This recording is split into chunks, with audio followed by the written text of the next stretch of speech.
ঈদের ছুটিতে রাজধানীর বেশিরভাগ মানুষ গেছেন গ্রামে। ব্যস্ত সড়কে নেই গাড়ির চাপ। এমন অবস্থায় আয়েশ করে ঘুরে বেড়াচ্ছেন অনেকে। তবে কষ্টের কথা জানালেন খেটে খাওয়া মানুষরা। আরফিন শাওনের রিপোর্টে বিস্তারিত।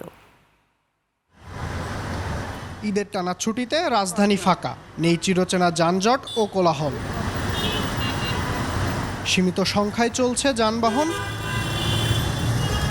তবে নগরবাসী বলছে ভালো আছেন তারা, সবসময় যানজট মুক্ত ঢাকা চান তারা। এত শৃঙ্খলা, রাস্তাঘাট ফাঁকা, রিস্ক নাই, যানজট নাই, কোনো নাই। এখন যাওয়া আসায় কত সুন্দর একটাই, এরকম হলে তো ভালো। ভিন্ন মত সাধারণ খেটে খাওয়া মানুষের, কষ্টে দিন কাটাচ্ছেন তারা। টাকা ভালোই লাগতেছে, কিন্তু আমগুলোটা খারাপ।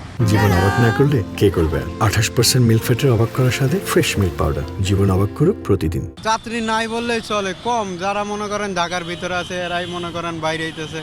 মেগাসিটির বিচিত্র রূপ এটি, যেমন রয়েছে স্বস্তি, আছে বেদনার গল্প।